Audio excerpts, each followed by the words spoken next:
Si queremos un Estado realmente benefactor, donde entregue pensiones a todo mundo, becas a todo mundo, servicios gratuitos a todo mundo, servicios subsidiados a todo mundo, tenemos que tener esta recaudación. No hay de otra, maestro. Creo que es una No hay asignación de otra. pendiente de No hay de otra. México de A incrementarla. eso es a lo que voy yo con la reflexión. Más allá de si el tren, si no, si este año ya va a pasar, el problema es a largo plazo.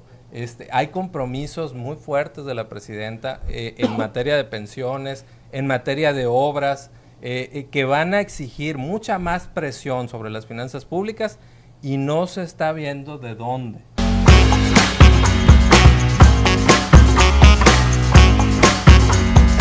Bueno, ya estamos de regreso. Doy la bienvenida a Alejandro Romero, economista de miembros, bueno, ambos son miembros del Colegio de Economistas de Sonora, tanto Alejandro Romero como Roberto del Pardo, que por lo pronto Roberto del Pardo en estos momentos nos acompaña vía telefónica. En un momento más, pues creo que va a llegar acá al estudio. O ¿cómo vamos, Roberto del Pardo? ¿Sigues en carretera? Sí, bueno, Aarón, buenas tardes. Gracias por tu invitación. Mira, ya estoy a unos minutos de llegar a tu cabina y a la orden, ¿no? Muy bien, perfecto. Aquí yo estaba deteniendo el cerco hasta donde pude, porque estaba muy fuerte Alejandro Romero diciendo aquí que ya le había sacado y que no sé. No es cierto, no es cierto. No, acá estamos. Bienvenido, Alejandro Romero, buenas tardes. Muchas gracias por la invitación. No me preocupa. Alejandro es un buen compañero, colega, y estamos bien, no hay problema. Sí, no, solamente el venenoso soy yo, hombre, no, es cierto. Oye, bueno, pues damos inicio. Traes aquí Alejandro Romero trae bien armado aquí con muchas municiones, trae unas gráficas y también no sé si quieras que ¿Sí? o quieres dar un pues, intro. Empezamos con un intro y vamos mostrando algunas de estas gráficas. Mira, yo de saque diría que el presidente López Obrador le va a entregar, si bien no una bomba de tiempo en sí todavía, sí le va a entregar finanzas públicas comprometidas a la presidenta Claudia Sheinbaum. ¿Por qué? Porque el déficit fiscal, el que va a heredar, el que está este año, es del 5.9% del PIB, del Producto Interno Bruto. No teníamos un déficit tan alto desde los años 80. Ahí tenemos la primer gráfica, si la pueden ir proyectando. A ver, adelante. Menos 5.9, pues te digo, es el más alto desde los 80, pero además ya lo dijo la Secretaría de Hacienda y lo ratificó de alguna manera la presidenta electa. Va a tener que reducirse ese 5.9 al menos a 3.5% el próximo año. Y eso es pues un ajuste tremendo, o sea, lo vemos nosotros muy sencillo, pero si lo vemos en la gráfica, es la mayor corrección de déficit fiscal de los últimos 30 años. Desde el 91 con Carlos Salinas, desde el 90-91 no se da una corrección del déficit. Entonces, si nos parece atroz, por ejemplo, lo que hizo Milei, llevando a 0% el déficit en Argentina este año, y que lo ha sufrido la economía argentina, pues esto no se va a quedar muy lejos. Estamos hablando de 2.4 puntos porcentuales del PIB que se va a reducir el gasto gubernamental, y que obviamente de dónde va a sacar ese dinero para recortes Claudia Sheinbaum.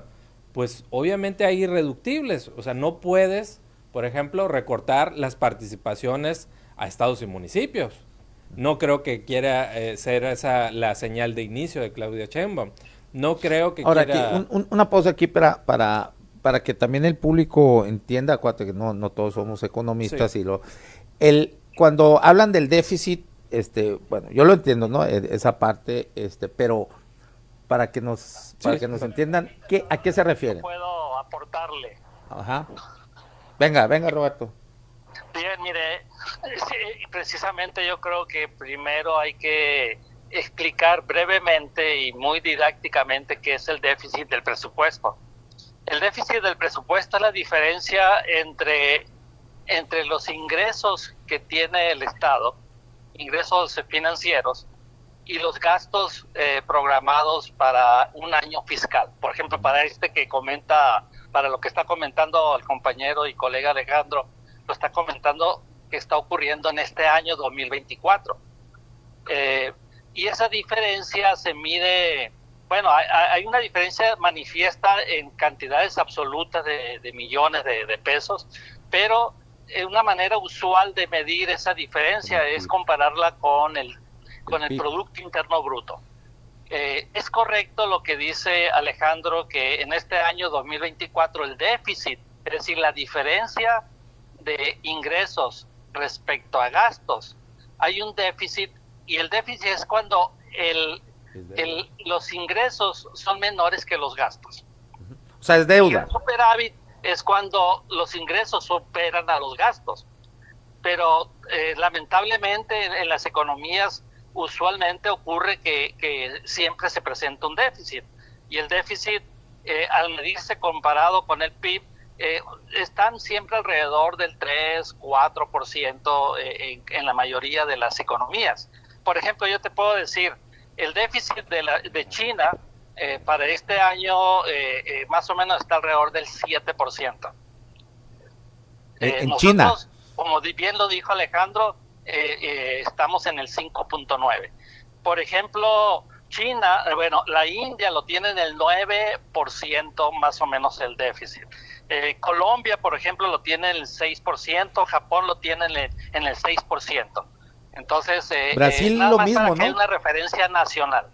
Brasil también, ¿no? Internacional, perdón. Mira, ahí traemos precisamente una lámina de un comparativo entre economías de América Latina, de acuerdo con datos de Citi Research, y en el caso de México, ellos lo están estimando este año del 6.2, es decir, el 5.9 que estamos comentando es la proyección de Hacienda. Ya los analistas privados dicen que nos vamos a ir al 6.2 del déficit fiscal. El único país de América Latina que lo tiene arriba de nosotros es Brasil, con 6.9. Fuera de ahí, Colombia este año lo trae en 4.2, Panamá en 3, Costa Rica en 2.3 y quienes lo traen más bajo el déficit es Perú con menos 1.6. Entonces, yo creo que tenemos que aceptar primero, si no vamos a partir de una premisa falsa, que tenemos un déficit muy alto, independientemente, ahora sí que, independientemente de que China lo traiga en el nivel que lo traiga, o que Brasil lo traiga en casi 7%, son déficits muy altos, Roberto, y que evidentemente se traducen en deuda pública, en endeudamiento del sector público, porque no hay otra manera de financiar un déficit más que aumentando impuestos, reduciendo el gasto o endeudándote. Y obviamente se está optando este año por endeudar las finanzas del país. Entonces, yo creo que es muy riesgoso este déficit. Y tan riesgoso es que precisamente Hacienda, por eso está proyectando, inclusive la presidenta Claudia Sheinbaum, se ha comprometido a bajarlo a 3.5% el próximo año. Yo creo que si no fuera riesgoso, no se estaría arriesgando a dar una promesa así a los mercados. Pero obviamente este recorte del déficit va a traer consecuencias, repito, porque ¿dónde vas a reducir el gasto federal? ¿Lo vas a reducir de la deuda, del pago de la deuda? No se puede. ¿Lo vas a reducir de participaciones y aportaciones a estados y municipios? No creo que quiera empezar con eso. ¿Lo vas a reducir de los programas de pensiones para adultos? Obviamente que no. Entonces, ¿de dónde se va a reducir? De la inversión. Entonces, es ahí donde tenemos que poner ojo en Sonora, porque evidentemente todos los proyectos de inversión que no se hayan terminado en el sexenio de López Obrador, pues pudieran quedar en pausa, al menos en los primeros años de Claudia Sheinbaum. Bien.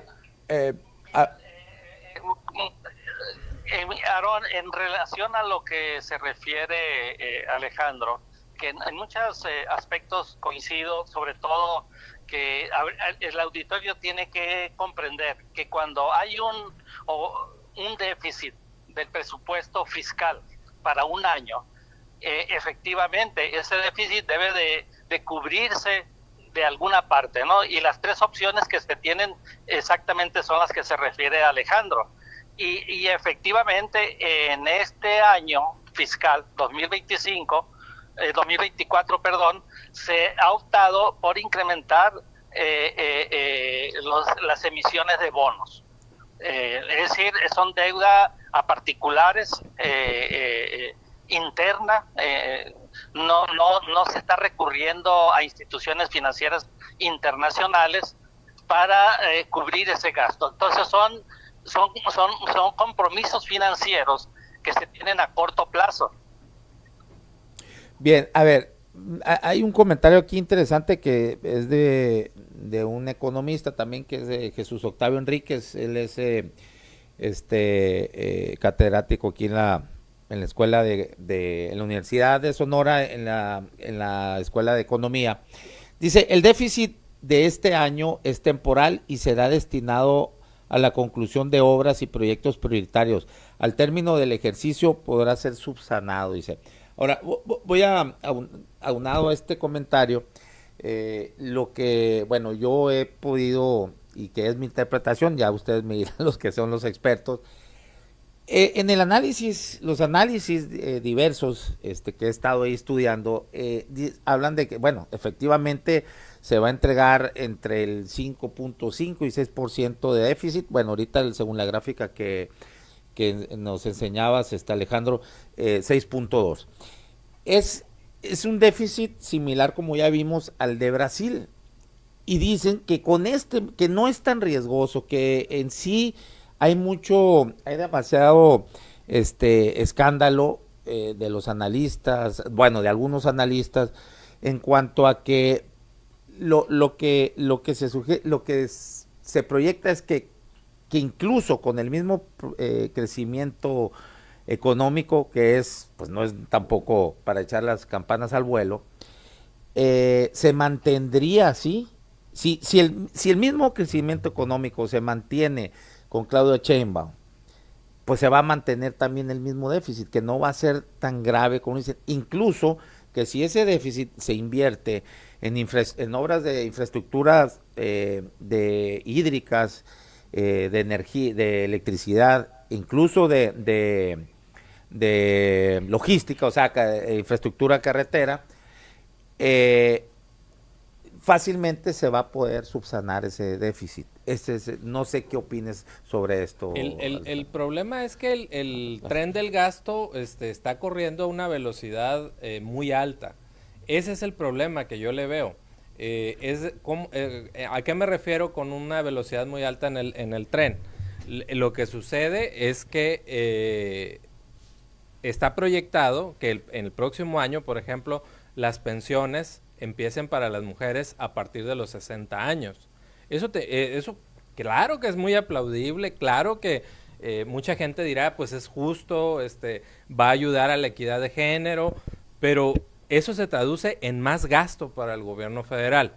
Luego, si le vas a dar además becas a todos los estudiantes de manera universal, pues eso implica que también vas a tener que desembolsar más dinero. Y luego Pemex es una empresa que durante todo el sexenio se le metió dinero como un barril sin fondo y no parece que vaya a haber un cambio en la tendencia de las finanzas de Pemex. Y en cambio su gasto de pensiones, su gasto financiero de deuda va en incremento. Es decir, las presiones sobre el gasto están aumentando a un ritmo mucho mayor de lo que se proyecta que va a crecer la economía. Entonces es donde yo digo, ¿de dónde van a alcanzar los vivos para enterrar a los muertos? Entonces lo que estoy viendo es que es un panorama donde forzosamente la presidenta electa va a tener que tomar decisiones complicadas. Primero, el próximo año, recortar el gasto y sobre todo recortarlo en inversión por los irreductibles que hemos comentado. Pero además a futuro, si quiere sostener esta velocidad de tren de gasto, va a tener que tomar determinaciones muy difíciles como una reforma fiscal donde va a tener que elevar los impuestos a algunos sectores de la población para financiar los nuevos gastos que tiene planeados y sus compromisos. Bueno, de que campaña. esa reforma fiscal pues es muy esperada, ¿no? O no sé cómo veas tú, Roberto del Pardo. Bueno, es correcto, sí, es muy esperada, pero quisiera matizar algunos aspectos, Aaron, ya que llegué a tu cabina, así carreteado, ¿no? Porque vengo de Guaymas y eso, bueno, era un compromiso que tenía también. Bueno, el asunto es que hay que reflexionar el tema. Como yo lo señalaba, el déficit es la diferencia entre ingresos y gastos cada año, o sea, cada año. Sí. Por ejemplo, si en este año una persona dice, voy a comprar un auto y no tengo dinero, pues me endeudo y me compro el auto. Pero si el siguiente, para el siguiente año ya no va a tener el mismo gasto. Va a ser otro ejercicio, otra planeación de su gasto Si lo personal. pagas, ¿no? Si lo pagas, ya no tienes ese compromiso. Lo que aquí argumenta Alejandro es que ¿de dónde va a salir el dinero para pagar por los gastos? Si el auto se pagó, en este ejercicio fiscal nuevo, que sería el 25, ya los gastos ya no son los mismos. Por ejemplo, las obras que el presidente López Obrador prometió en su campaña y se están culminando en este año, ya no van a estar, estas erogaciones ya no van a estar para el siguiente la año. Refinería que no refina, el Tren Maya bueno, que todavía no se termina. Bueno, yo creo que sí se van a heredar. Déjame expresar la opinión y luego ya, Alejandro, tú sigues en tu turno. Pero bueno, sí hay construcciones, proyectos estratégicos del presidente que van a culminar este año. Sí, por ejemplo, el Tren Maya va a culminar, que se llevó muchísimo dinero. El triple, ¿no? El triple de lo presupuestado. Bueno, ¿hablo yo o hablas tú? No. Déjame hablar. Es hacer unas pequeñas acotaciones. Sí, ¿no? pero bueno, yo creo que el respeto es dejar hablar a uno y que exprese libremente el pensar, ¿no? Entonces, son erogaciones que se emitieron durante todo el sexenio, ¿sí? Y que ya no van a estar para el siguiente. Entonces se va a hacer una nueva programación del presupuesto y ya sin esas erogaciones tan enormes. Y sí tiene que ser un ajuste, obviamente. Yo estoy de acuerdo y aquí, Alejandro, fíjate que yo en los que estoy de acuerdo te lo digo, tiene que hacer un ajuste en la inversión. Ya el nivel de inversión que tenía el presidente Andrés Manuel López Obrador no lo puede sostener. Tiene que hacer un ajuste. Sin embargo, ha declarado, ¿no?, que por ejemplo, esto de darle las pensiones a las mujeres 60 a los 60. Sí, pero bueno, no esas cantidades de dinero no pintan respecto a lo que se destinaba, por ejemplo, a las obras estratégicas. O sea, eso no está ni alrededor del 1% del presupuesto. Pues. Estamos hablando de cantidades enormes, en porcentajes del presupuesto, que ya no van a ser erogadas para el siguiente año. Ahora, por eso la candidata electa, ella se atreve a decir que el ajuste viene a cubrir la meta del 3.5% del déficit. ¿Es posible? Sí, es posible. Claro que es claramente posible. En cuanto a la obra esta del Tren Maya, bueno, como tú lo dices, ya no va a ser el mismo gasto, pero se va a subsidiar, ¿no? Va a haber subsidio. Digo, y está bien, el Estado no tendría por qué ver como un negocio el transporte, ¿no? Pero ¿qué tanto significa ese subsidio? Yo creo que deberíamos darle continuidad a esta reflexión cuando salga la propuesta del presupuesto para el 25, que ya lo están trabajando. Eso sería muy importante saber esas preguntas que tú haces, Aaron, cuánto se va a destinar. Prontamente vamos a tener una respuesta tentativa. Pero por lo pronto, yo diría que sí, efectivamente, y aquí le doy la razón también, coincido con Alejandro, de que en este año fue necesario incrementar el déficit al 5.9. Totalmente de acuerdo, son ahora obras que requerían de ese financiamiento, pero son obras que van a ser parte ya del acervo de nuestro país y que el ajuste tendrá que venir, sí. Seguramente. Sí, porque digo, también se ha dado como que la connotación de deuda ya per se es mala, ¿no? Y no es precisamente así, digo, pues como el ejemplo que tú pusiste, si quieres un auto, pues bueno, la gran mayoría de este país se tienen que endeudar para obtener un automóvil, ¿no? Entonces aquí, pues bueno, en el análisis tendría que verse esas obras ¿qué van a dejar? ¿Cuánto van a costar sobre todo? ¿Y qué van a dejar? ¿Y cómo se va a recuperar? Ese es el gran ¿no? problema, Aaron. Ese es el gran problema. Cuando tú tienes una deuda, lo más sano es que esa deuda, sobre todo cuando estamos hablando de empresas productivas o del Estado, lo más sano es que esa deuda te genere ingresos a futuro que te permitan cubrir el endeudamiento que estás asumiendo en el tiempo. Pero ¿qué sucede con el Tren Maya? Para empezar, los sistemas ferroviarios del mundo entero son subsidiados. Es decir, no gana dinero el Estado. Tiene que meterle dinero de su bolsa para que el costo de los boletos de transporte para el usuario final tengan un costo menor a otros medios de transporte y prefieran usar el tren que el camión o que el avión. Y eso creo estarás de acuerdo, ¿no? Sí. Por ejemplo, en Europa el transporte más usado es el tren y es subsidiado. Es subsidiado. Y es una responsabilidad del Estado, pues, ofrecerle al transporte. El problema, Aaron, es que la presidenta electa ya ha dicho de otros sistemas de transporte de pasajeros en otras partes del país que van a requerir mayor subsidio, como por ejemplo la ruta que planea ir de Tepic a Nogales. También eso va a requerir más subsidio. Los otros trenes que están planeados para otras partes del país van a requerir más subsidio. Tienes el asunto de Mexicana, que la volviste a relanzar, y que también no se planea que tenga el punto de equilibrio hasta más allá del 2030. Y luego se la dejó al ejército. Al ejército. Y luego tienes Gas Bienestar, que también es una empresa que requiere subsidio y que pues no, yo creo que esa la van a ni siquiera cumplió con lo que podía, con lo que pretendía. Yo creo que esa ¿no? van a decirle, o sea, tiene que desaparecer. Tienes ¿no? un legado de obras y de empresas que te van a requerir mucho gasto y que van a implicar, obviamente, que le metas más dinero bueno al malo.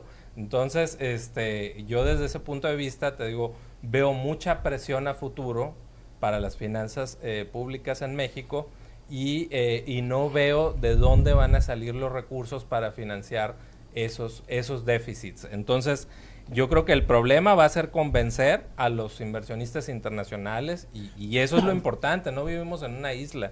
O sea, tenemos que convencer a los inversionistas extranjeros, al Fondo Monetario Internacional, al Banco Mundial, de que sí vamos a poder cumplir con estas metas de déficit. Si no, nos van a dejar de prestar. Y sí le prestaron a México $1,000 millones de dólares hace unas semanas. Entonces, eso de que nada más no estamos financiando internamente no es cierto. También estamos recurriendo a deuda externa. Otro aspecto importante, Aaron, es que efectivamente las finanzas son para un propósito, ¿sí? Yo lo diría, las finanzas, una buena parte de las finanzas en los sexenios anteriores se destinaban a la corrupción. Los funcionarios se quedaban con ellas. Ahora, si el propósito es beneficiar a sectores de la población que realmente son vulnerables socialmente, pues ese es otro propósito. Por ejemplo, sí se va a subsidiar algunas movilizaciones de traslados de personas, como los estudiantes. Por ejemplo, aquí en Hermosillo se subsidian a los estudiantes para que se muevan en los camiones, y camiones que no son muy buenos. En otras partes del mundo, los estudiantes se mueven gratis a través de los subsidios. Aquí todavía no logramos eso. Yo sí desearía que los estudiantes de Hermosillo se movieran gratis en los móviles, pues. Pero depende del propósito, o sea, que se plantee el Estado. Por ejemplo, si tú tienes un presupuesto y vas definiendo para qué vas a utilizar ese presupuesto, pues ahí se va a ir. Pero yo diría eso, la diferencia que hoy tenemos es que antes había un dinero que se destinaba a la corrupción y eran muchos millones de pesos que se quedaban en ese ámbito. No. Hoy si tienes pruebas, Alejandro, corrupción. Si tienes pruebas, tú tienes las instancias. Maya costó el triple. Por eso, si tienes pruebas de que hay corrupción, ahí están las instancias. La refinería de Dos Bocas, 3 por veces eso, más de lo que sí, se sí, pero eso per se no quiere decir que sea corrupción, a lo mejor un mal planeación o puede ser, pero no necesariamente es corrupción. Pero si tú tienes elementos, Alejandro. Aaron, si tú en tu casa construyeras un cuarto y te lo presupuesta el albañil en 100,000 pesos y de repente te dice, ¿sabes qué? No me va a costar... Por lo general así pasa. Me va a tocar, ¿Qué pero no, pasa? deja tú. Bueno, 100, en vez de 100, 150, pero que te digan 400,000 pesos. No vas a sospechar No, que algo está totalmente. sucediendo. con Sí, ese pues como albañil. podemos sospechar también de este malecón que acaba de ser el presidente municipal.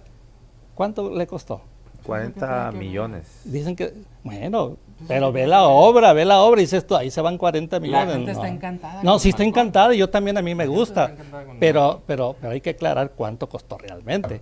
Entonces, no podemos Pero está entrar, pagado. por Oye, ejemplo, pero si vamos al encanto, Claro. pues en Yucatán está encantada Oye. con el Tren Maya y por eso ganó el No, estado. no, a ver, pero- precisamente. Pero el asunto, Pero- el asunto es esto. malecón- Pero sí el hay- malecón está transparentado. Usted puede consultar el contrato, No, la no. licitación, todo. Mira, y en cambio, del Tren Maya en no, México, porque está reservado por cuestiones con de las seguridad experiencias nacional. de corrupción en México, nosotros podemos crear un manual de cómo se puede corromper, cómo puede hacerse prácticas de corrupción, y un manual que va a servir para todos los gobiernos del mundo, porque las experiencias que se tienen en México, todas los estados contables son perfectos, pero sigue habiendo corrupción, ¿sí? Había corrupción, y muy fuerte corrupción. Entonces no es que tú me digas, mi presupuesté tanto, gasté tanto. No es así. La corrupción no se maneja de esa manera. Se cubre la corrupción. Pero yo te diría, no podemos llegar a un nivel de una reflexión especulando que pueda haber corrupción si no tengo las pruebas. Por ejemplo, yo te lo dije, lo del malecón, porque sé que estás trabajando en el ayuntamiento con Antonio Cesarán, pero igual eso es como una especulación, que lo Sí, único porque que tampoco es hay pruebas, ¿no? Pues, Ahorita, yo no digo, tengo pruebas, la pues, información yo no es tengo muy pruebas, fresca. pero sí se comenta, De pronto- en la opinión pública se comenta que salió muy caro ese malecón. Pues sí, la opinión pública, pero hay que también de repente Sí. somos la opinión pública medio. Claro, Digo, a mí claro, también claro, de si no- ver si no 40 hay- millones y ves la hoja, dices, ayer platiqué con ahí un arquitecto y me decía, pues sí puede ser, me dice, porque por las obras que son en el mar, o sea, es muy complicada, se necesita gente muy especializada, el material, el acero es muy caro, pero bueno, habrá que indagar más, por supuesto, no estoy diciendo ni que es lo justo, ni que hay corrupción, ¿no? Simplemente te exacto. estoy dando más o menos lo que yo platiqué ayer con alguien que sabe de este tipo de obras, ¿no? Y que además es especialista en cuestiones hídricas. Entonces, bueno, me comentaba eso, también él sin asegurarme, no, sí está bien simplemente me decía, sí puede ser, me dijo, sí puede ser, por lo que acabo de mencionar, a grosso modo. Sí, lo pues, que ¿no? yo digo es que no podemos hacer una reflexión en base a una Lo especulación. que sí me pareció carísimo, y eso hay que verlo más, es la remodelación del Parque Madero, 151 millones de pesos. O sea, yo creo que haces 3 superparques con eso, ¿no? Pero bueno, habrá que ver, indagar más sobre ese costo, que sí se me hace bastante elevado. Pero bueno, nos metimos en Podemos otro, levantar en sospechas, otro pero no tema. podemos hacer una reflexión en base a especulaciones. Ese es mi punto. Y Alejandro sí incurre mucho en esas especulaciones, decir, no, acá hay corrupción, acá No, también hay pero es que hay corrupción. Y señalamientos- no, hay señalamientos sí, por eso, puntuales pero de- si de- no te consta, de mexicanos contra si la no te corrupción, consta, de y otras yo diría organizaciones. al revés, si a ti te consta, pues están las instancias para que tú No, pongas las yo denuncias. quién soy para poner una demanda. Eres un ciudadano y muy responsable, Yo no- acá yo- de no lo es que mi yo te papel. conozco. Por No, eso. no es mi papel. Pero tampoco es el papel estar intrigando con especulaciones. No es intrigando, estoy citando lo que han dicho, le repito, organismos nacionales importantes como Mexicanos contra la Corrupción, que han señalado problemas en los contratos del Tren Maya, y hay una opacidad muy clara al momento en que reservan los contratos, alegando cuestiones de seguridad nacional, cuando yo no sé qué tenga de cuestiones de seguridad nacional un tren turístico. Mira, sin tampoco ser abogado, porque a mí tampoco me gusta esto de que no sea transparente, pero sí hay un motivo ahí del por qué el presidente, y lo explicó en su momento en la mañanera, del por qué muchas de estas obras, que exactamente, pues no sé qué es lo que tengan que ver con un peligro ante la nación, pero si tú recordarás, al inicio del sexenio, estaban atrasándolas mediante amparos que buscabas, le jalabas el hilo y llegaban a despachos que tenían que ver con Calderón y bueno, para no personalizar, con personajes de la oposición.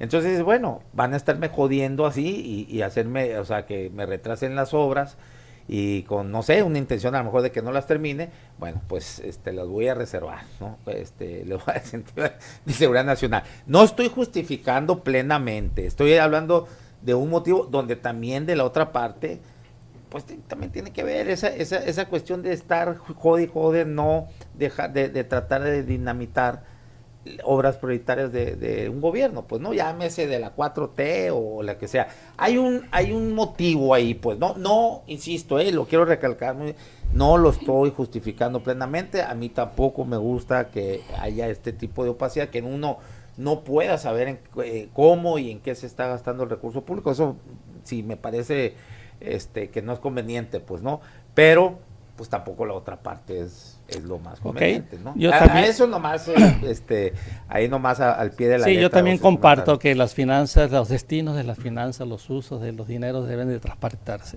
Seguramente yo soy de esa formación de que deben ser transparentados, pero bueno, en cada caso hay que verlo.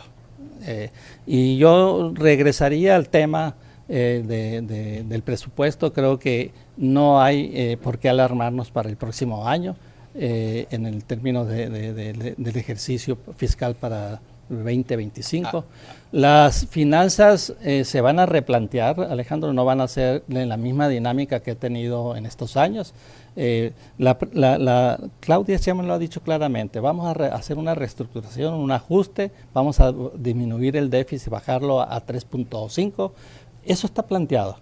Claro, eso implica ajustes, incluso de los que tú estás mencionando en caso de la inversión. Estoy seguro que en el caso de la inversión se van a hacer ajustes. ¿Tú sí crees, a diferencia de Alejandro, que haya de dónde poder Claro que hay, porque no se van a ver perjudicados los presupuestos no va a haber apresuramientos financieros en ese sentido, porque por ejemplo, ¿dónde podrían recortar? En la partida de inversión. O sea, en estos últimos años, con el presidente, él prometió obras que las ha querido cumplir y ha implicado este déficit. Estas obras ya se terminaron, son destinos de grandes cantidades de dinero que ya no se van a erogar en los próximos años. Por eso el dinero que se destinaba hoy a las obras ya no va a haber ese destino, ahora se van a reacomodar, se van a readecuar y el dinero va a estar ahí presente, o sea, los ingresos van a estar presentes. Quiero destacar que en este sexenio de Andrés Manuel López Obrador se incrementaron los ingresos por más de 6 billones de pesos. De fiscales, o sea, fiscales, exactamente. El cobro de impuestos. El cobro de impuestos. Hoy más que nunca se cobra más impuestos y no porque se incrementaron las tasas de impositivas, sino porque se están cobrando realmente. No hubo nuevos ni se aumentaron. A ver, ¿Tú estás de acuerdo en la recaudación? O sea, pero sí, ¿cómo? Si es algo que lo reconocen hasta la parte de la oposición. Aquí traigo esta gráfica. Lamentablemente ya no la pude pasar al equipo. Pero es la recaudación de ingresos tributarios en México desde el año 2000 hasta el 2023. Del 2015, que fue la reforma fiscal de Peña Nieto, aquella que impuso nuevos impuestos y que le quitó la exención a las zonas fronterizas, etcétera, etcétera. Desde entonces no nos hemos movido entre los 12 y 13 puntos porcentuales de recaudación tributaria del PIB. Estos son datos de Hacienda. Son datos de Hacienda. Es decir, sí podemos decir en monto que ha subido la recaudación, pero si lo comparamos con el tamaño de la economía, no ha aumentado la recaudación realmente. Ahora, si nos comparamos con otros países, pues esto es peor. Porque el Estado benefactor, maestro, que usted está planteando, donde todo está subsidiado, todos somos felices, el Estado se hace cargo de todo, nadie tiene que pagar absolutamente nada. Bueno, pues ese estado beneficiario en Francia, pues cuesta el 46% del PIB en recaudación, contra las cifras que traemos nosotros. Es decir, si queremos un Estado realmente benefactor, donde entregue pensiones a todo mundo, becas a todo mundo, servicios gratuitos a todo mundo, servicios subsidiados a todo mundo, tenemos que tener esta recaudación. No hay de otra, maestro. Creo que es una asignación pendiente de México de incrementar la... A eso es a lo que voy yo con la reflexión. Más allá de si el tren, si no, si este año ya va a pasar, el problema es a largo plazo. Hay compromisos muy fuertes de la presidenta en materia de pensiones, en materia de obras, que van a exigir mucha más presión sobre las finanzas públicas y no se está viendo de dónde. Bueno. Entonces podemos caer en casos como Argentina, como Venezuela, efectivamente, donde los déficits se salieron de control. Y luego, ¿qué sucede en Argentina?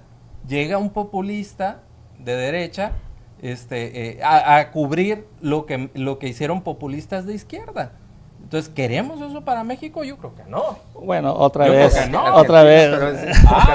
Y otras vez Venezuela se van a volver a equivocar. Sí, yo creo que... Oye, le hubieras mejor hecho el análisis sobre fútbol, ahí sí nos metió una A ver, Argentina es una potencia económica del continente. Hace mucho que lo dejó de ser. Lo dejó de ser, precisamente por apostarle al populismo demagógico. Desde Menem y pasando por De la Rúa y o sea, esos eran de derecha. Menem es el Salinas, es más desde ahí empezó una tragedia constante en Argentina, ¿no? Y bueno, la dictadura pues ni se diga, pero toda esta catástrofe de Argentina viene arrastrando desde Menem y el éxtasis ahí con De la Rúa, ¿no? Y es más, lo que son las cosas, y no lo digo yo, pues no, lo dicen los expertos analistas en este tipo de temas. Cuando empezó a mejorar fue con alguien de izquierda como Kirchner, ¿no? Ya después con Cristina fue otra cosa, pero Néstor Kirchner supo ahí más o menos emparejar la situación tan raquítica que tenían con aquello del corralito, ¿no? Recordarás, donde más la ciudadanía corrió a todo un gabinete increíble, ¿no? El país, incluyendo el presidente. Ya de regreso acá después de un apagón acá que tuvimos, pero bueno, ya para concluir entonces el tema, ya andábamos en temas allá hasta con los argentinos nos fuimos, pero bueno, para terminar de redondear, Alejandro. Sí, mira, a mí me gustaría dejar estas reflexiones, en el sentido de, viene el próximo año un recorte importante al gasto, estamos hablando de entre 600,000 y 700,000 millones de pesos. No creo que la finalización de las obras prioritarias vaya a dejar en tablas, digamos, el presupuesto de inversión. Por otra parte, recordemos que en mayo y en junio ya se perdieron más de 60,000 empleos formales en México, de acuerdo con datos del IMSS. La economía está desacelerando, el empleo se contrajo en los meses de mayo y junio. Entonces, obviamente, cuando haces un recorte de ese tamaño, de más de 2 puntos porcentuales del PIB en el gasto público, eso va a tener consecuencias en la economía mexicana. Seguramente vamos a ver un crecimiento el próximo año muy bajo, en parte por esta terapia de shock para reducir el déficit fiscal, pero además lo que me preocupa ya en el mediano y largo plazo es que hay compromisos muy importantes de la presidenta en el sentido de aumentar las pensiones, aumentar las becas, de desarrollar otro tipo de obras prioritarias para su sexenio, que van a exigir muchos más recursos públicos y por lo tanto va a seguir habiendo presiones en el déficit fiscal de nuestro país y eso implicaría mayor endeudamiento. Yo no veo a Claudia Sheinbaum dando para atrás a sus promesas de campaña de pensiones y de becas, no veo echando para atrás cuestiones como lo de los trenes de pasajeros. Entonces lo que me preocupa es si va a seguir este tren de gasto a esta velocidad, cómo se va a lograr financiar ese gasto creciente. Porque si no toma esa decisión de una manera responsable, va a poner en riesgo los equilibrios de las finanzas públicas y por lo tanto la economía mexicana. Roberto del Pardo. Ok, yo quisiera puntualizar básicamente 4 cosas. Una, no estamos ni estaremos frente a unas finanzas que puedan colapsar al país. mucho menos para la presidenta entrante Claudia Sheinbaum Pardo. Ella lo tiene tan claro que está planteando reducir el déficit al orden que está prácticamente en la mayoría de los países del mundo, que van del orden del 3-4%. Otro aspecto es que la visión del nuevo gobierno, y que la continuará Claudia Sheinbaum Pardo, es de atención a los que no han sido atendidos, a los pobres y a los vulnerables, a los trabajadores del país. Recuerden que el salario mínimo en México se disminuyó un 70% en términos reales. El presidente ha hecho el esfuerzo de recuperar ese salario, beneficiar a todos esos sectores que muchos de ellos han caído o cayeron en pobreza en México. No diría extrema, ¿no? Porque es relativamente menor la pobreza extrema.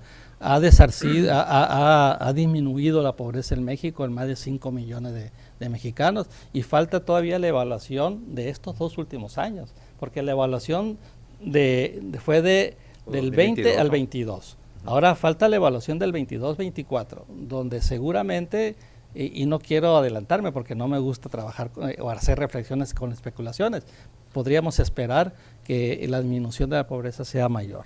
El otro y último aspecto que para mí es muy importante es que todo lo que se ha hecho en este sexenio va a servir de soporte para la atracción de la inversión extranjera, sobre todo. Hay planes para atender a esa y estimular esa inversión. Nearshoring, por ejemplo, la relocalización, cuando menos está bien planteado el asunto de que hay que aprovechar la oportunidad a nivel internacional, pero bueno, hay que materializarla aún más. Es una tarea todavía pendiente, pero el pronóstico es favorable, no es desfavorable, y en ese sentido no veo problemas como los que ve Alejandro, de que pueden ser presiones que pueden detonar en una situación difícil. No lo veo, no hay. Sí, yo diría que la visión que tenemos es de bienestar de la población, de lograr la felicidad de la población. Esa es una visión distinta a la que se tenía anteriormente, y en ese camino estamos. Creo que vamos a continuar en eso. Te agarraste de la silla, Alejandro, y cuando habló del nearshoring, como si vinieras el avión en picada. A ver, ¿qué te hizo ruido? Primero desde el asunto de la pobreza, hay que aclararlo muy bien. Las mediciones del Coneval implican todos los ingresos que tiene la población. Es decir, implican desde transferencias del Estado, es decir, las pensiones y las becas. Implica también las cuestiones de las remesas. Entonces, desde ese punto de vista sí se ha bajado la pobreza. Pero si vemos la pobreza laboral, maestro, es decir, la que depende exclusivamente del salario, no solamente se ha mantenido en los últimos 10 años, ha crecido respecto a la época del 2000. Entonces, te repito, la pobreza laboral, que es la que importa, porque son los ingresos que recibe la población por su trabajo, por su esfuerzo, esa no ha bajado. Esa se mantiene en 30 y tantos % desde hace 10 años. Y si la comparamos con el 2000, la pobreza laboral era del 20 y tantos %. Entonces, ha subido la pobreza y no se ha bajado en ese aspecto. Y ese estado de bienestar y de felicidad, maestro, no se logra mediante subsidios y dádivas, y se logra con trabajos bien remunerados que promuevan el crecimiento de la población, la movilidad social a futuro. Es decir, que mi hijo viva mejor que yo de lo que viví, y que mi nieto viva mejor que lo que viví yo y que lo que vivió mi hijo. Y eso no se logra con dádivas, no se logra con subsidios, se logra con empleos bien remunerados, que es lo que le ha quedado de ver en mucho este gobierno de López Obrador a México. Ok, simplemente voy a referirme a una investigación que realizó Felipe Munguía, que es compañero egresado de aquí de la Universidad de Sonora de Economía y que está en la Comisión Nacional de los Salarios Mínimos.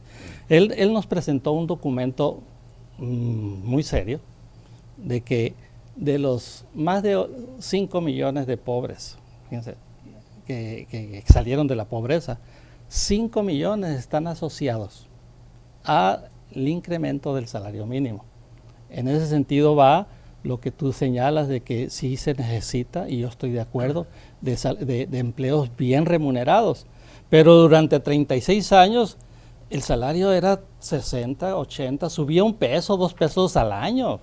Entonces, ¿qué salario remunerador, qué empleo bien pagado era durante 36 años en el país? Al contrario, era en sentido contrario. Yo creo que si tú estás de acuerdo con eso, deberías estar por este lado con nosotros, porque ellos no lo hacían.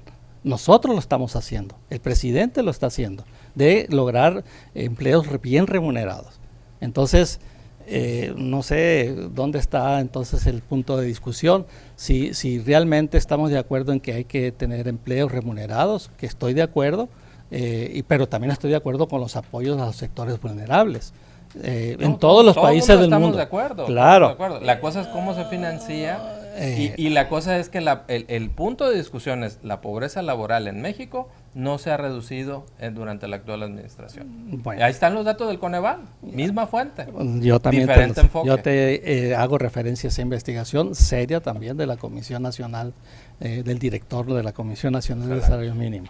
Bueno, entonces creo que eso básicamente ahí está, son dos visiones diferentes, nosotros estamos echados para adelante, creo que la población ha aceptado este proyecto que estamos caminando y que bueno, lo vamos a seguir haciendo, vienen las transformaciones estructurales con las reformas, está ahorita la reforma del Poder Judicial, posteriormente vienen otras.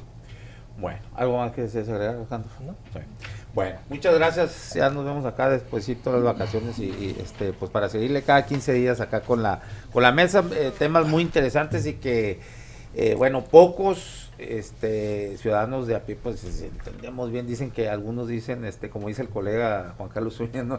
Son ciencias oscuras o no sé.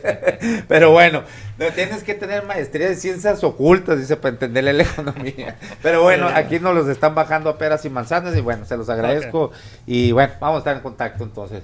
¿Salen de vacaciones? Yo sí, un ratito. Bueno, pues que tengan excelentes vacaciones. Gracias. Muchas gracias. Gracias a todos ustedes por la conexión. Nos vemos. Saludos, y nos escuchamos mañana a la 1:00 p.m. acá en La Polaca con Aarón Tapia. Gracias.